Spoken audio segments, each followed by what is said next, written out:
Now, for more than 30 years, photojournalist Ian Pelham Turner worked alongside the royal family, capturing 5 generations of the monarchy.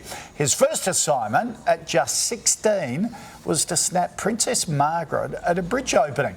In 1982, he captured the first Christmas photos of Princess Diana and Prince Charles with baby William. Now, over the years, Turner also shot Prince Philip at several official occasions and documented major milestones, including the Queen's Silver Jubilee, Diamond Jubilee, and the wedding of William and Kate.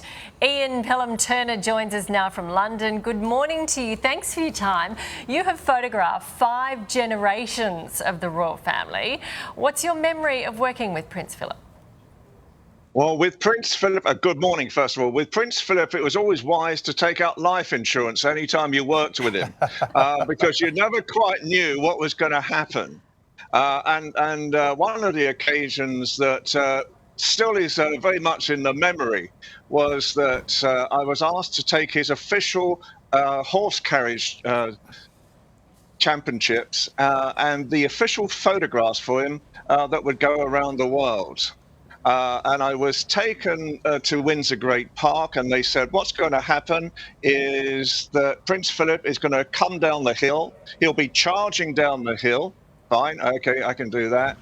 And then he will go through this stream, so there will be this big spurt of water coming up, and that will make a fantastic photograph. And then he will come up the path towards you.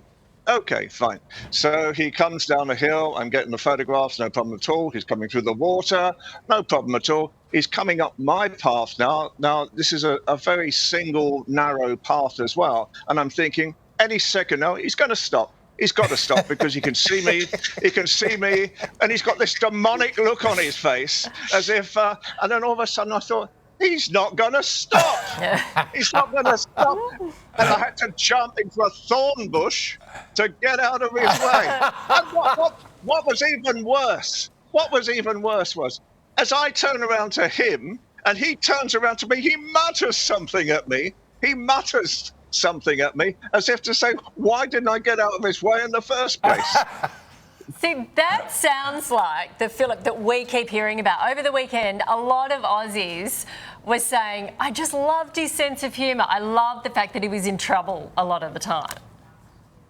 Absolutely. Well, when I was picking the thorns out of some very extreme areas of my body afterwards, I wouldn't say he was the most fondest royal to actually photograph at that time. You know, I think the thing with Prince Philip is that when I worked with him, the reality is, providing you were very professional with him, you knew exactly what you were going to do, you didn't take too long, that was fine. It was when I've noticed some other photographers, some poor photographers who were almost had heard his reputation and were almost frightened to raise the camera to their eye. That's when he became quite vociferous, to say the least. You observed him with the rest of the royals and behind the scenes. What was his interaction like with the rest of the family? It was very good, obviously, and I used to see him quite a bit out and about. I bumped into him about 18 months ago. I didn't recognise him. I was at a private location at Windsor, and this gentleman shuffled towards me, and I thought, what's this tramp doing here? You know, this is a royal sort of secluded area. And he had this very long coat and this old pair of trousers, and he looked like he was the gardener, you know, with a cap on. And I thought, who on earth is this? You know, and I suddenly realised it's Prince Philip. The reality with Philip, I think, is that in reality he got on obviously very well with the family. His staff were devoted to him. That's for certain. I mean, he didn't have any turnover of staff at all, and that's very rare, you know, for the royal family.